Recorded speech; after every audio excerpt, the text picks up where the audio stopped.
Okay, hi everybody. I recorded a video on the Islamic world. I want to turn further east in Asia now, talk about India and China, again, just very briefly. Again, as I said before, the broad three characteristics of medieval societies we talked about for medieval Europe, that they're agricultural in their economies, that their societies are hierarchical, and that their cultures are highly religious. That continues to be true again for India and China, maybe even more so than they were for the Middle East. So that's definitely true. Let me talk about India a little bit. India might be useful, by the way, if you want to Google, say, a physical map. Excuse me, of each of these areas, so that you can take a look at kind of where we're talking about as I go through these lectures. That could be useful for you to look at as you're viewing this lecture. Um, thing to bear in mind about India is that we tend to think of it as a country because there is a modern nation of India, but for most of its history, it's more accurate to call India a subcontinent, right? It was not normally or naturally unified for most of its history. It's a kind of a peninsula from the Alps in the north, very high mountains, or Mount Everest. Sorry, not the Alps, the Himalayas. Think about Europe here. From the Himalayas in the north down to the Indian Ocean in the south. Great sort of vast wedge of a triangle. The distance from the mountain passes of Afghanistan in the northwest down the Ganges River to Bangladesh, where the Ganges empties out, that's the distance from Colorado to Boston, or the distance from France to Romania. It's really an enormous, enormous area. And as a result, as with America before the arrival of Europeans, as with Europe, this is an area of many different cultures, many different languages. Same as we said about the Middle East, right? We shouldn't think of it as all one naturally united country or even culture. It's really just a geographic zone in which you have a lot of different cultures and dialects interacting with one another and jostling up against one another. Um, You've got some different zones here. You've got the two big watersheds of the Indus River, roughly modern Pakistan, which, when we talk about a subcontinent, Pakistan is part of the Indian subcontinent, along with Bangladesh and Nepal. Um, so the Indus River Valley, roughly where modern Pakistan is in the northwest, and then the Ganges River Valley running across the north from west to east, emptying out into the Bay of Bengal and the eastern Indian Ocean there. And these sort of define this oldest area of Indian civilization in these two watersheds suitable for agriculture in the north. You get a jungle area in the center. This is where Rudyard Kipling's Jungle Book with, Mowgli and Bagheera and all those characters are set. That's kind of the central part of India, sort of, rainforest highland area.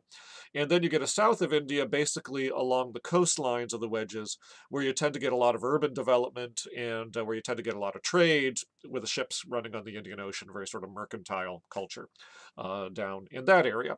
Um, and there's really, in a sense, hardly any point in talking about a political history of India. There were a couple of brief moments in ancient history where, for a century or two, you would have an empire rise powerful enough to unite large swaths of all this. But for the most part, India was broken up into 20 or 30 separate, small to medium size kingdoms, much like Europe, right? If you sort of think about the various countries of Europe, same kind of scale, all these various areas of India divided up into these different powers. And that's kind of the characterization there. Um, so, in some ways, as with Christian Europe, as with the Islamic Middle East, if anything, what provides a common denominator across these cultures is Hinduism. Um, Unlike Christianity or Islam, though, Hinduism, it's not a religion that has a founder. It's not a prophetic religion where, the original Hindu prophet came along, gave this revelation, and then an institution built up off of that original religious, foundation moment.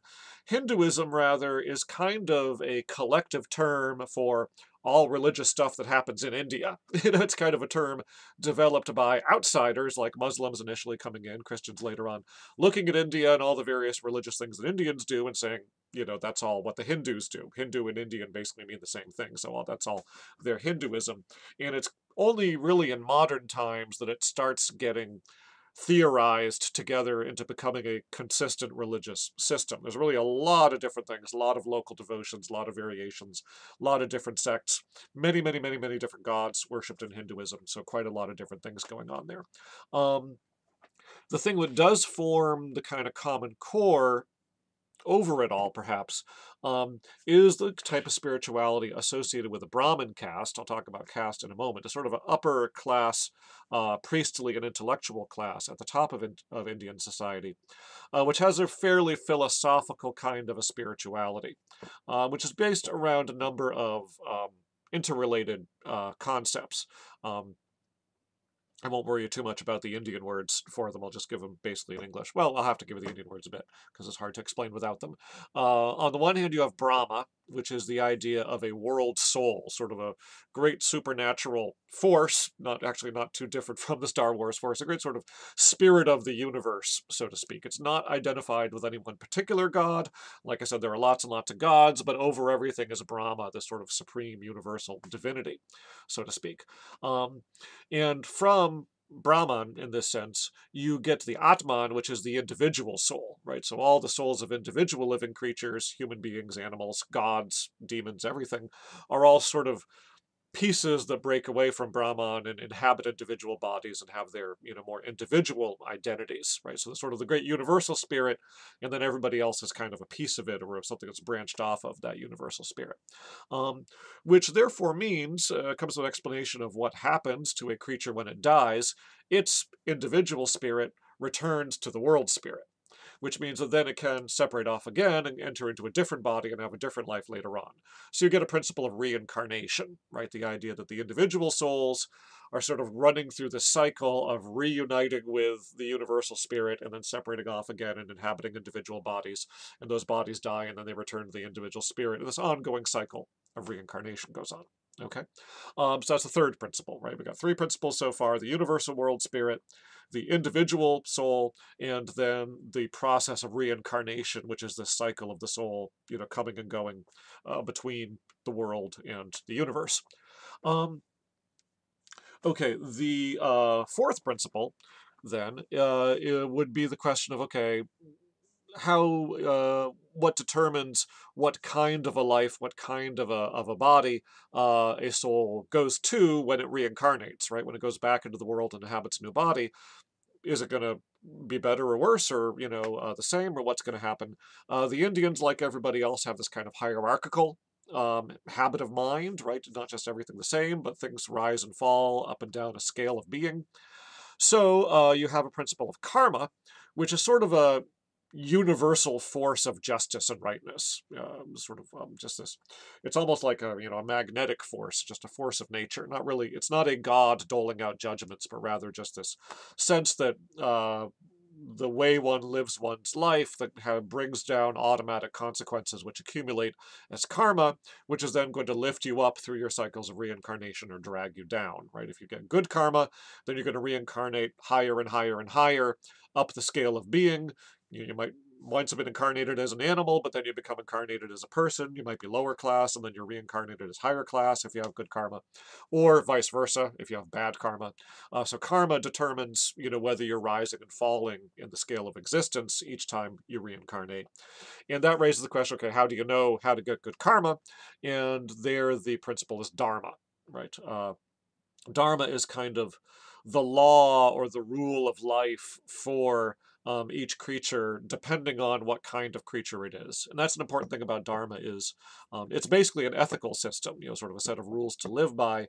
But what those rules are depends on who you are. Right, so we'll not worry about animals and such for the moment, but just within human society, where most of the focus is going to be here, things which are appropriate for a person in one walk of life would be, following their dharma and good karma, might be not following dharma, might be forbidden and be bad karma for a person in another walk of life. And this gets us to the Indian caste system, right? Your dharma depends on your caste. The idea being that a caste is like social class. We talked about peasants and merchants and nobles beforehand, but in Indian society, caste is much more rigid. You're born into it. There is no mobility whatsoever between castes. You only move from one caste to another through reincarnation. Okay, so we talked about medieval Europe. There's a little bit of social mobility, not very much, but there are some ways where people could improve or lose status in society. Um, But in India, you are born into a caste, and it's absolutely fixed and rigid. The castes are not allowed to associate with each other. You can't intermarry between castes, things like that. So a lot of rules to keep things very strictly separated. Um, by the time we're looking at, the period from 1000 to 1500, there are dozens and dozens, if not hundreds, of separate castes in India. Very, very complex system. It all derives from an ancient um, system which just had four basic castes, and then from there it kind of elaborates out into all these different subcastes and hybrid castes and different things. The four original ones, at the very top, you get the Brahmins, which I mentioned beforehand. This is kind of Brahmanism. Um, who are a religious caste. They're sort of the priestly caste. They also tend to be the intellectuals of society, and they're sort of, focused on the life of the soul and the mind in that way. The second caste is called the Kshatriya. This is a caste of warriors and rulers. So this are, sort of where your soldiers and your, fighting people and kings are going to come from, out of the Kshatriya caste. Then you have, let's see, make sure I don't mess everything up, the Vaishya, who are sort of a merchant and craftsman caste, kind of middle class types of people. And then you have the Shudra, who are the servants and the peasants and the people at the bottom of the social ladder. Okay, so the idea how Dharma would work with all these different castes is, if you imagine, say, going to war and killing a man, um, might be bad karma for, and, a disobedience of Dharma for a Brahmin to engage in, because they're supposed to be, excuse me, praying and studying and performing sacrifices in the temples and so forth. But it would be good dharma for a kshatriya to engage in, because he's a warrior and that's the kind of thing he's supposed to be doing, right? Is, fighting these wars. So, the way the system works depends on who you are, what your walk in life is. There's also different dharma depending on whether you're male or female, depending on whether you're young or old. Your dharma will shift, right? There are things that are right for young men to do and not for old men to do, things like that. So dharma is a sort of guide to life, very complex system based around all this. Okay. Excuse me, still fighting this cold, recording this on the same day as that other one. Okay, so that's India and the caste system. Um, in the period between 1000 and 1500, like I say, there's lots of different Indian kingdoms, dozens of them in different parts of the subcontinent. The big news story is the arrival of Islam into India. Coming off the tail end of the great Islamic conquests before 1000, you had Muslim warlords established in the highlands of where Afghanistan is now. Around 1000, they're starting to turn their attention eastwards, looking down into the river valleys of the Indus and the Ganges rivers. They start raiding. The raids become bigger and larger scale. They start conquering. By the time we're in the 12th century, the Muslims establish a sultan, kind of a ruler, an emperor, in the city of Delhi in northern India, and build a Muslim empire from there. It spreads across a good chunk of India for a while, then it contracts and breaks up, and you get various kingdoms. Some of them ruled by Hindu kings, some of them ruled by Muslim kings, and this becomes sort of a major factor. In the various, struggles for power within India as it goes along. Um, One thing about this is it does mean, there's a couple things it's going to mean for Indian culture. Um, One is that you obviously, get these religions encountering each other, and this is one of the factors pushing for creating more of a cohesive Hindu religion, right? The Muslims as outsiders and as rulers and conquerors coming in, they need to decide what to do with the populations they're conquering. On the one hand, according to strict Islamic law, Indian religion is the kind of thing you're not supposed to tolerate. You can tolerate non-Muslim religions, but they're supposed to be monotheistic. They're not supposed to make images of their deities. It's a kind of a rule that has Christianity and Islam in mind, Christianity and Judaism in mind, as sort of brother religions. But the practical thing is you can't just go exterminating the entire population of India. What would the point? I mean, not only can you not do it, in practical terms, but what would the point be of conquering India if, you're not going to have anybody paying you tribute or paying you taxes or serving you? The whole point of conquering people is to make them follow you. So in practical terms, what the Muslim conquerors have to do is treat the Indians as dhimmi, which means then sort of defining their religion as a cohesive religion that can be tolerated under dhimmi status. And that kind of takes what had been a lot of diversity in Indian religion and kind of forces them all to work together and think of themselves as one big thing. And that actually is probably transforming of Indian religion, makes them, think of themselves as one united group together more than had been the case beforehand. Um, The other thing is that this also has quite a bit of effect on the Muslim rulers and the people who immigrate with them themselves. They remain Muslim, but um, they're sort of taking a lot of cues off that Persian style of Islam I talked beforehand, where they're not necessarily all that strict. You may remember that, Persians brought in, drinking wine, they brought in pictorial art, things like that. They could keep the sort of strict observance of Islam a little bit at arm's length. And among a lot of the Muslim rulers of India, you find them adapting to the same kind of a thing. They're pretty open to a lot of Indian cultural influences in some ways, not to the point of ceasing to be Muslim, but tolerating things and tolerating practices that might not have been tolerated, back in Arabia or Syria or someplace more at the core of the Muslim world. This is pretty remote and far out from that. Um, so you get this kind of, Islamo-Indian style of architecture, style of art, style of literature. Both Muslims and Hindus have sort of holy men. The Muslims call them Sufis. The Indians would call them gurus. And really, when you start looking at them, sort of as they start pursuing sort of a mystic, way of life and devotion to their idea of the divine, they can really sound awfully similar and lead awfully similar lifestyles. And so what you find is rulers in India who might be Hindu, might be Muslim, and they're sort of keeping a circle of holy men around them to advise them and, kind of give them prestige, basically, sort of, borrowed glow of the holiness of the spiritual men for the rulers. And they're really not all that picky about whether the holy man is Hindu or Muslim. He's a holy man, so, you're always curious to, have his presence and listen to what he has to say. So it's sort of interesting kind of a hybrid culture with a lot of blurring of boundaries between the two sides emerging in Muslim India. Okay, so that's on the Indian side.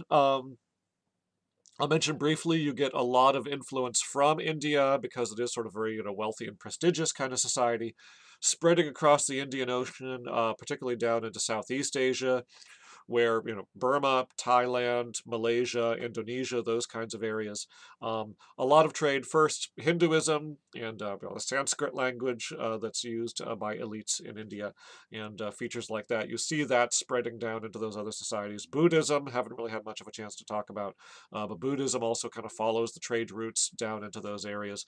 And then once Islam gets established in India, you start seeing Islam spreading down into those areas too. So they start getting through the religion, through trade, getting integrated into sort of networks of world society. They're getting literacy, they're getting these religions, they're getting, mathematical and scientific knowledge and things like that. They're, getting wealthy off of trade. So they're also getting kind of integrated into these world networks. Tell you what I do, rather than press on into China in this video, I'll do a separate lecture on China because there's a fair amount to talk there, and I'll end this one here. Thank you.